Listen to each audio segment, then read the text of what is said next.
Hi, everyone. I guess you don't know why I'm here. I'm going to go very quickly through some things. I have a handout here, but I did want to start out with a couple of statements. One is the first one I made when I came here is John 8:32. Right? You shall know the truth, and the truth will set you free. And that's what we've been trying to do with the CSKT Compact, is find out the truth. I've been on this thing for 7 years, since 2012. There are some people who've been on there longer than me, but it's almost a decade now. So that's the first thing. And then the second thing, and I found in terms of the truth, is that our decision makers don't want to hear it. They don't want to hear the truth about this. But if you notice, all the last several years we've been doing this, the only thing that the state and the tribes can say about people like me and you who oppose the compact is that you're stupid and you don't know anything, and we know better. I note for the record they have never defeated any of the arguments that we've offered, which gives me a lot of confidence that our concerns are real. So here we are now, 7 years later, they haven't been able to get it. Now, the second thing I'd like to say is, because we're at this time right now where it's getting awfully political and it's pretty nasty. And I think it was Orwell who said, in times of great deception, telling the truth becomes a revolutionary act. And right now, we've been kind of pushed and squished, if you will. So we're just going to keep educating people. So I know, and I thank you very much for telling people about what happened with Senator Daines in terms of him trying to submit something. But I have to tell you, this document that you have, we met with Senator Daines a year ago, more than a year ago, in August last year in Bozeman. And we had given him a copy of the People's Compact and various other pieces of that. And he was very, very interested in the People's Compact and asked us to do more. He gave us an assignment, several assignments: legal review, finalizing information, making sure the federal legislation looks like federal legislation, and so forth. So we were able to get that done. So we set up a meeting with him. We asked for it in June of this past year, or June 2019. And long story short, he refused to meet with us, with the people.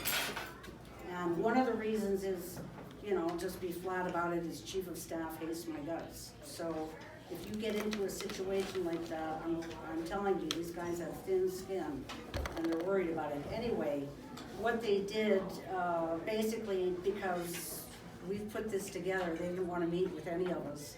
So they made the meeting a legislative meeting with everybody, and our Flathead legislators who are on the People's Compact team that we've set up for the last year were able to present this stuff to Daines, to go through this with him and to go through our video, which I think, Glenda, I passed the video on to everybody, so. Yeah, I think I passed it out. What I'm hearing is that the video is kind of dry, so if you have trouble sleeping, turn it on. It'll just probably just put you right to sleep. But anyway, the point of our meeting was that there's no more plausible deniability on the part of our congressionals. They know now what the problem is. And so, anyway, so we heard just a few weeks ago that Senator Daines was actually going to try to introduce something that was a modified CSKT compact. The issues that he tried to fix were not going to fix this at all. Remember, what we have is we have millions of acre-feet of off-reservation water rights. We have a state that basically gave up 30,000 people, citizens, to let them be, their water rights be overviewed by the tribes. Then we had this big taking in the irrigation project where the tribes basically filed claims on the irrigators' water rights. Now, what we have, and there are still so many huge problems. So Senator Daines proposed to fix a couple of those things, and the fixes were inappropriate. Number one, he said those off-reservation claims will be dismissed with prejudice. That's great to hear for the uninformed voter. You think, great, I'm okay with the CSKT compact now. Not true. There were two sets of off-reservation claims, one with the compact, and then the 10,000 claims. Remember those? Those were submitted after the compact. So when anyone says, I'm gonna get those off-reservation water rights and fix this compact, they're not telling you the truth, because what about these other 10,000 water rights? You're still gonna have to go to court. So I'm figuring out, number one, is that, our decision makers do not wanna know the truth. They don't. There's a solution here, but you have to read. You have to do some work. So they don't wanna do that. When you don't do that, then you can't solve it. The second thing is what John Tester did up in DC. He took the CSKT compact and put it inside his bill. So inside Tester's bill, there's one paragraph that says the CSKT compact is accepted in full. And then he adds all this other stuff.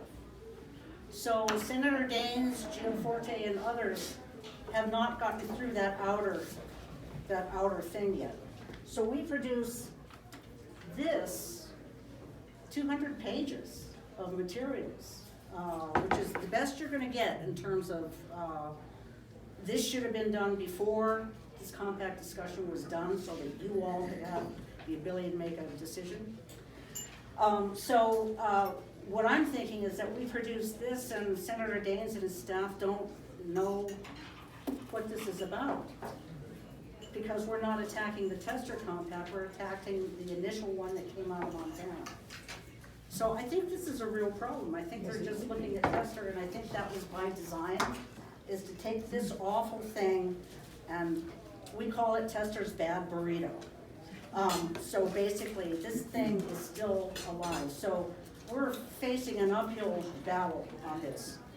Now, I just wanted to point out, just go over this a little bit, just so you know what's in here.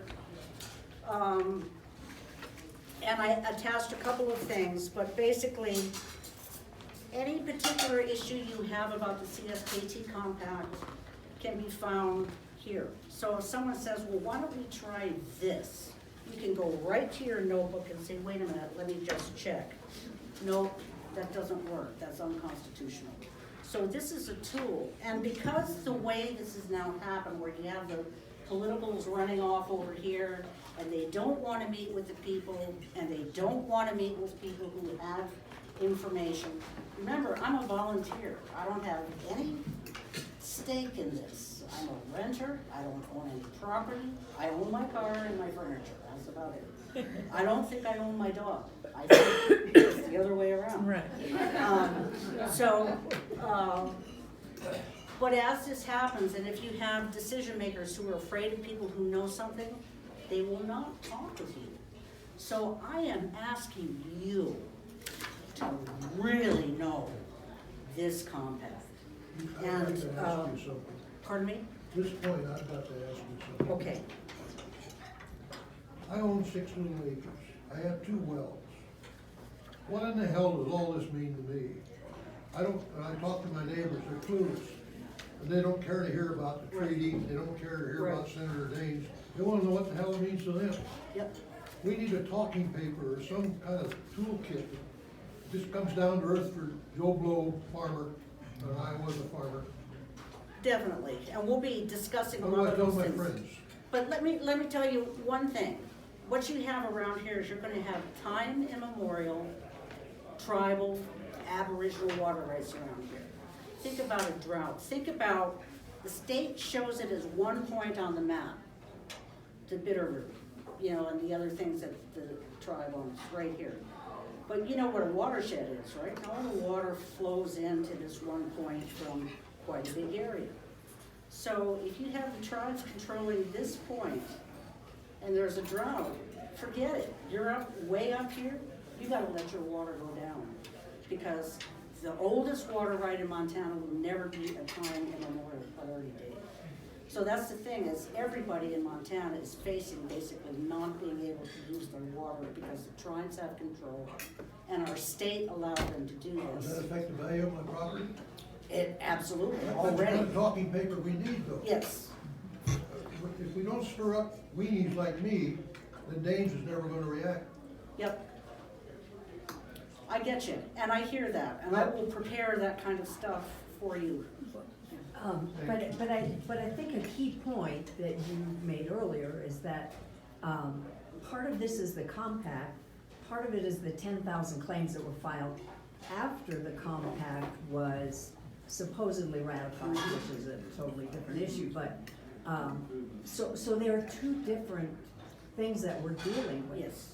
The compact could still be fixed and the 10,000 claims don't go away Correct. unless some action happens. Correct. So I think the other thing we need is some understanding, because this never touches the legislature. The 10,000 claims do not touch the legislature. They don't touch even the federal congressional group. Nothing that they are doing changes that unless they put something in the settlement. Talk a little bit about what can be done on the 10,000 claims. Okay, so dragging you all the way back to the beginning, right? This is supposed to be a Federal Reserve water rights settlement, right? Do you remember that? A Federal Reserve water rights settlement. Do you remember that a Federal Reserve water right is a certain amount of water and it's restricted to the reservation? It's a Federal Reserve water right. What do you have here? You have claims all over the state. Anything that is off the reservation is not a Federal Reserve right. I really disagree with the off-reservation water rights, but some people say, yeah, that's right. So whether you agree or not with those off-reservation water rights, they all are not Federal Reserve rights. The Montana Water Court only has jurisdiction over Federal Reserve rights. So what happens if you go to court into the adjudication? First thing that's going to happen is the judge is going to dismiss all of the off-reservation water rights in the compact and the 10,000 claims, because he doesn't have jurisdiction over them. The Montana Water Court does not have jurisdiction over them. So the idea here is to get that information to Danes and to others and to basically to petition even the state, get those water rights out of there because your Montana Water Court will not be able to deal with them. Should I tell you that the state knows this, but counted on you not knowing this? Because on page 62 of the compact, there's a paragraph that says, if by some reason the Montana Water Court does not have jurisdiction over these water rights, the state and the tribes of the United States agree to go to federal court together. So you have the federal court and the state in there fighting you on behalf of the tribes. So the compact bound the state to fight you forever. Do you think they'd ever get to that piece? I don't think Danes understand it, nobody understands. This is why you can't get rid of those 10,000 claims right now. I mean, the Attorney General would be fighting us on our water rights. Correct. 10 o'clock. Yep. And that's the way it was set up. They're already set up here with the immunity issue to fight everybody, but that means basically that the state will be fighting you.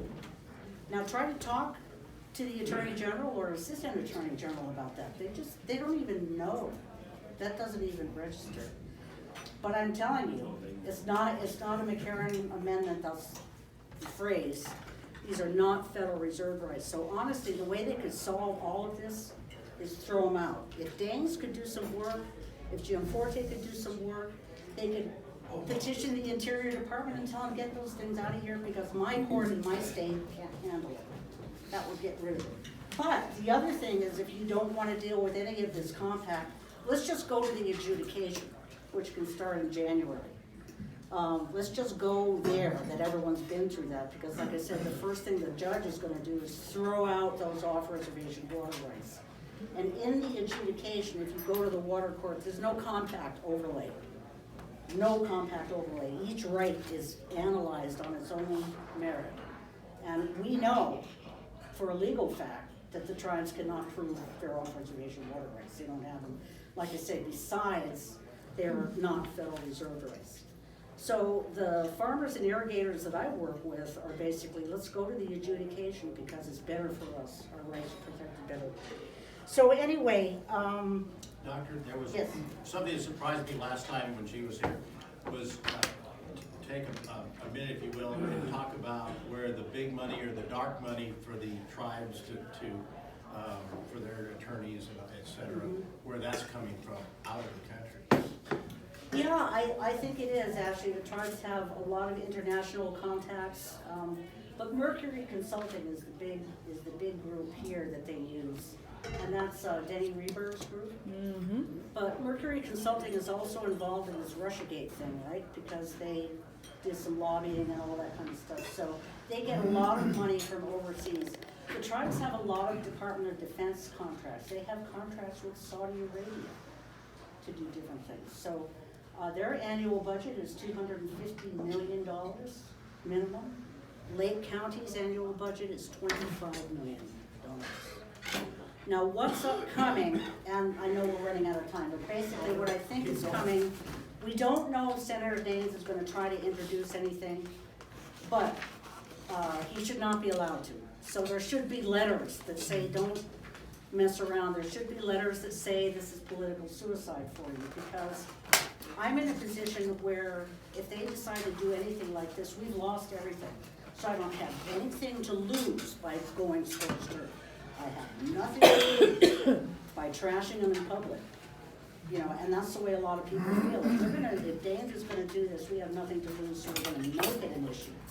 So that's one thing, don't do it. And the same with Gianforte, who just follows Daines along, right? So Gianforte won't tell you anything, but that's the first thing, don't do anything. And if you do anything, look at the People's Compact. That's the best way to try to do something. There are other things that Daines and Gianforte can be doing right now to help people aside from this compact. So now what's going to happen is they may put it in, they may not put it in. So we're gonna have to think about going to Washington for testimony against them. It's not like in Montana, you can't just show up, you have to be invited. Will Senator Daines ask me to come be a visit? Witness? No, he won't, because I know too much. So I'm gonna go through somebody else and get invited. But this is really important that he starts hearing from other people besides us. Don't do anything, just call him, do whatever you possibly can do. And we've already had people doing that.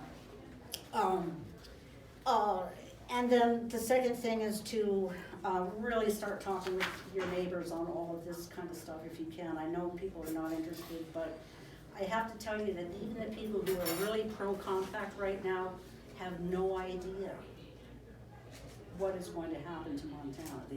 They can't explain it. So ask them questions. How much water did you quantify for the tribe? What's that tribal administration system? What's that gonna do to my rate? What about my property values if all the water goes to the tribes? These are all questions that they can't answer, but they're real questions. So I think it's very important to be vocal still. Like I said, we're gonna still try to do the educational stuff, and I will get right on stuff that works better to explain what this thing is. If you look at these charts, We got a gentleman over here that we wrote something intelligent that could be understood. yep, He would put it in. Now politically, that guy and I don't see eye to eye. But the Star doesn't call it out one way or the other, and I admire the point. They put in both sides. And there's a platform there that could start to inform our neighbors.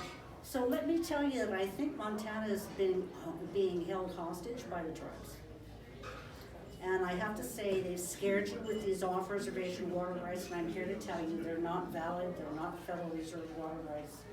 So I don't think that's right for anyone to hold you guys hostage, because they were basically trying to pull this wool over your eyes.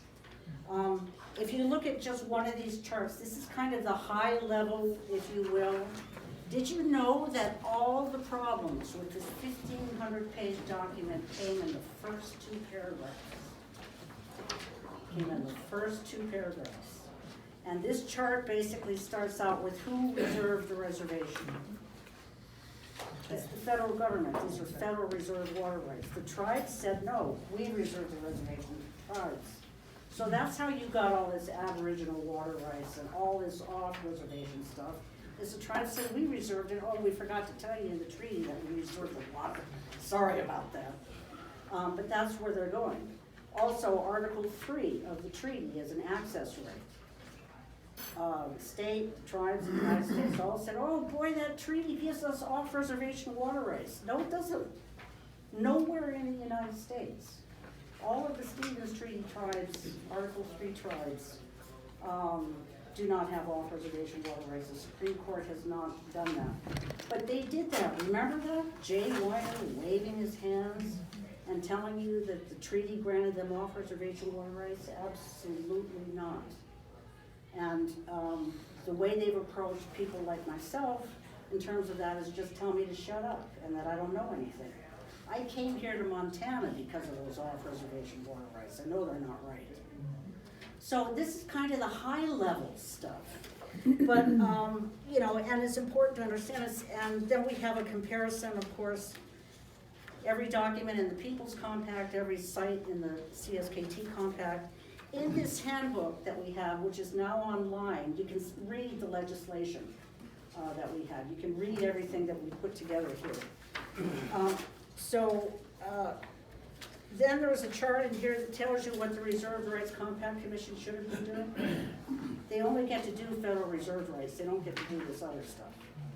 So the Compact Commission went out of authority. We shouldn't even be talking about this thing at the federal level. And then this last chart here is kind of a simple thing. It says, and this is what we presented to Steve Daines over a year, for a whole year. Why you can't just take pieces of this compact and say you're fixing them? You can't. You can't tweak it. It has to be thrown out entirely. So that's what our decision makers don't understand yet. So they need to understand how to get to the core of this.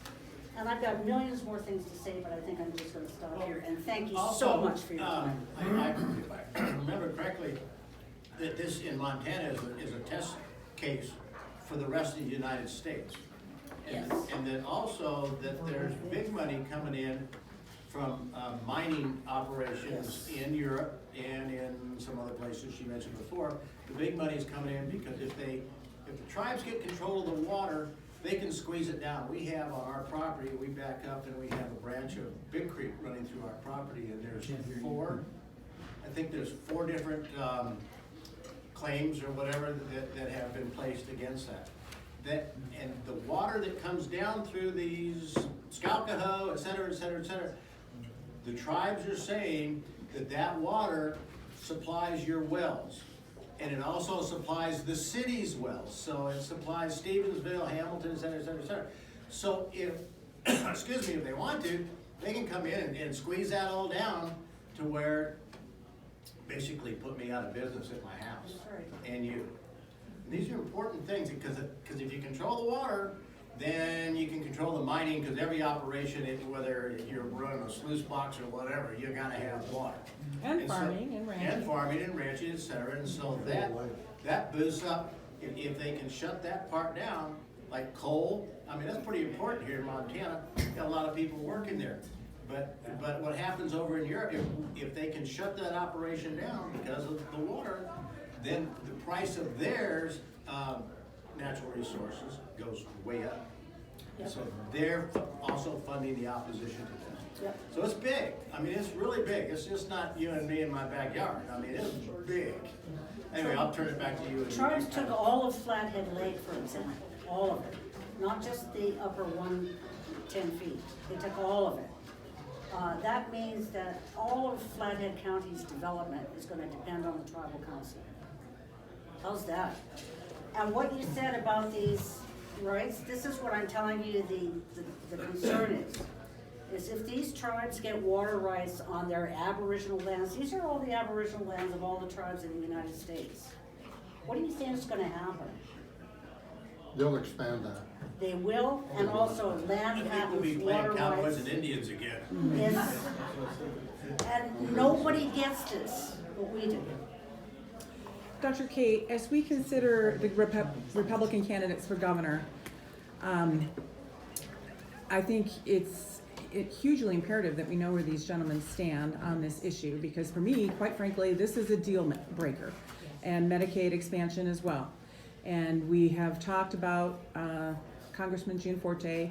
We know that Senator Olszewski clearly stands in support of the People's Compact and in opposition to this one. I know that Tim Fox supported the original compact as Attorney General when it passed through the legislature in 2015 on an illegal vote. Do you have any insight as to where he stands on it now? Is there anything to cause us to believe that he has changed his position? No. And apparently Dr. Al has had discussions with Tim Fox, who said at one point, well, we need a compact, but not this one. Is that the kind of changes that Tim Fox is considering are also minimal changes? So I don't think he's changed one bit. And I think just if you have John Benyon as your new Attorney General, it's the same thing. So we're toast if it's Fox. Gianforte has not done anything. He has been known to say, oh, just get rid of the off-reservation water rights and I'm okay with it. But we're then the losers. Western Montana loses big time. Again, they haven't gotten down to understand how truly bad this thing is. So they think they can do this stuff. Do any of the three appeal to you? Dr. Olszewski. Thank you. Yep, and he's the one who's made it an issue, and he knows what he's gonna be doing. He was on our People's Compact team, so. If I can just contribute a little bit of information that I garnered last night, I do believe that you and the Flathead delegation has made some inroads with Senator Daines. My understanding as of last night is that he went back to try to negotiate with the tribes, and negotiations have broke down based on the new information that he was presented by the Flathead delegation and yourself. And unfortunately now the tribes are taking their negotiations to Tester. Tester, okay. Well, and I think it's important to note too, that in the meeting with Steve Daines, he clearly said to those of us that he invited, that he was,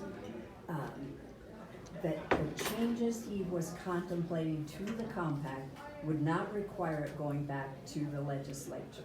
Now that means he was not making any changes to the compact, because even a simple wording change in the compact would have required that it go back to the legislature. So he's trying to do through settlement things that he won't do inside the compact. So I think that alone tells you that the level of changes that are being contemplated by Steve Daines right now are not gonna make a difference. They are not the kind of changes that we need, and they don't touch the 10,000 claims, which are totally outside of that. The 10,000 claims have nothing to do with the compact, and I think that becomes, and our Constitution could not be more clear on those 10,000 claims. Right. I mean, it clearly says that all surface, underground, flooded, atmospheric waters within the boundaries of the state are the property of the state for the use of its people. I mean, that could not be more clear. That's right. So anything that's not federal, which means outside the reservation, is subject to Montana's That's right. constitution. And why did our state capitulate? We didn't. You guys didn't. You guys Twice didn't. I voted against it. But boy, our leadership but- did. But there Yes. again, our other candidate for Attorney General let it pass, even though it did not pass legally. That's right. So, there you go. So I have I guess a comment or a question. I get more of a question. To the judge's point, if I want to call up Senator Daines and I wanna get my neighbors fired up to call him up, you know, is it, to break it down, we need to get it to where it's, look, the tribe can decide whether or not I get to turn my pump on, and you need to throw this out. So can it be thrown out? Can they, do they have the power to do that? Can they stop it? So when you break this down to where you're gonna get on the phone with some bonehead who wants to sit in an office and answer the telephone and transcribe or whatever it is they do, we need about 3 or 4 things that we can say, otherwise it turns into a rant. Yes, I And so- agree. And so, if you just had a list of, you know, 3 Bullet comments that, you know, I Yeah. don't want the tribe, I don't wanna have to rent my water from them, Yeah. cause they are for sale to the highest bidder. That's right. Guaranteed. And I don't want them in charge of my water, whether or not I get to have a drink or grow crops. And here's the 3 ways we can stop it. Don't do this. Because really, I'm about as right-wing and redneck as they get. And I've talked to all these people, and every one of them is in my speed dial, and they may or may not like to hear from me, depends on what day it is, I guess. But I need about 3 points. Otherwise, it turns into a rant, Now, I agree, and they just I can't wait to agree. hang up. Now, this is why this thing is important. If you look down under tab 4, the 1-pagers, item G, constitutional analysis. It's a 1 page that says these are the 5 ways Okay. this, So we need to get that broken down to where Yep. where I can get it in my Yep. mind clear, and not arguable, right, but by my neighbors. And Right. this is where it's Right. going, this is what it is, and this is the people who can stop it. And Linda, may I get those together and get them to you, and Yes. then you can get them here? The other thing Dane said, which was really interesting to me, because he told legislators different things, you know. In the Flathead, he said, well, the president has people who are very, you know, sympathetic to Indians. And I guess down here, he said, the president asked me to intervene here and solve this thing. And get this compact Yeah. done. Can you imagine the president coming out here and being blindsided by everybody hating what Danes is doing? Right to the president. I mean, my thing starts out to the president is I pray this gets to you before you come out to Montana and try to support Steve Daines. Because if he does anything on this, it's completely opposite the president's agenda. That's another thing to say to Daines as well. This thing is completely opposite. the Being president's sympathetic agenda. to the tribes would mean that you quit giving them things and robbing them Pretty of their much. self-esteem. Right, right. Because that's what, giving people stuff robs them of their self-esteem. That's right, and that's, Right. and Didn't that that's happen different. in the early 1950s? Wasn't all this settled? It I was, thought we talked about it. we did, the Indian Claims Commission settled everything. Why the hell we even talking? That's correct, because the tribes are rewriting history, they ignore that. They ignore that, they ignore the How Indian many billions organization, did we give? they're just doing that, and the state people More than you and me spent last year. didn't Judge, do I their promise. research. Can you comment a little bit on the 1945 Stevens Treaty, and the Snake River data that to combat their claims that if this goes to court, we always lose, the Indians always win? That's not true, right? That's- Right, it's not true, but the tribes have, and the irrigators have filed suits against the tribes in the United States for a long time, and they haven't always had the best lawyers, if you will. But right now, we are so right on this kind of thing, that that basically the tribes are not gonna win this. You know, I think, and the tribes are threatening right now, right? Well, not only are we gonna go after those 10,000 claims, but we're gonna make sure that you don't get to use the water while these claims are being figured out. That's stuff that's defeatable. So they just have the money, they've got the ears of a congressional delegation. So, we're not gonna lose on this, but they're big, right? $30 million budget for lawyers. I think I've got maybe $1. You got more? Doctor, how would this affect our hydroelectric power? Out of which facility? I don't know any of them that are in Montana. What is it, the Monarch? Well, eventually they shut them off. They want to fish, they want to shut them off, and it's probably a charge really you. good chance that there's a Oh, yeah, lot of. charge you not good money That's what I'm coming in. thinking. Then the rates go sky high. Or See, the tribes improperly took Kerr Dam. That's supposed to be part of the entire project, irrigation project there. So Kerr Dam is actually a federal dam, but the tribe's saying they own it. So they're able to raise rates and so forth. So this is so big. I guess I would say this. It involves so many complex issues that probably have to go to court, that I'm very upset that Montana pulled this on everybody here. So Because if you didn't have somebody like me, who do you know who thinks about Federal Reserve rates 24/7 for 30 years? Right? The greatest theft in history. It is the greatest theft in history. And so they didn't get down to this, and I'm very, very concerned that they haven't done that, so, and what they did to Montana. So that's part of what's going to be in my book, and I apologize I don't have it now, but it's gonna be coming out very soon. But it's the whole story. I want everybody to have that book on their shelf, so this never happens again. I'm sorry, I just keep yakking Don't it. be sorry. You still have like a minute and a half. Well, if I could Anything say, else out there? Yeah, Something I would heavy on like, your heart? I would like to just announce that Dr. Kate is going to be at the Right to Farm and Ranch Board meeting on Monday night at 7 o'clock at the Hamilton House in Victor. She's there at my request to give this presentation. Boone Jones and Wally Congan will be joining her. It's important that you know, if you don't know, the supporters of the compact have already been in Ravalli County organizing and promoting and scaring, fear-mongering, and promoting the passage of the compact. And they had a full house at the Grange in Corvallis. This Monday? This coming Monday, Coming yes. Monday. This Hamilton House at 7 p.m. 7 p.m. And it's strictly for the Right to Farm and Ranch Board members, as well as any members of the public that we want to invite. And I'm extending that invitation to all of you because I appreciate your input. And then the Right to Farm and Ranch Board will decide based on Dr. Kate's presentation as to whether or not they want to take a position on it and if they want to organize a bigger public meeting. And I'm here to tell you that if they don't, I will. She needs to get this information out to a bigger audience. But I'd love it if you could be there to express your support, because quite frankly, the well has already been poisoned on the Right to Farm and Ranch Board by the opposition. For those of the, that have been in the military, that's 1,900 hours. So I didn't want you to be confused. and I'm bringing It was like- 2 farmer irrigators with me on Monday night, so they can have the direct conversation and Monday. say Yep, to the Monday young at people, 7. we'd rather go through the adjudication than Yes. have any In aspect the back room. of this. Monday at 7 at the Hamilton House in Victor. Thank you so much. Oh, everyone. thank you, doctor.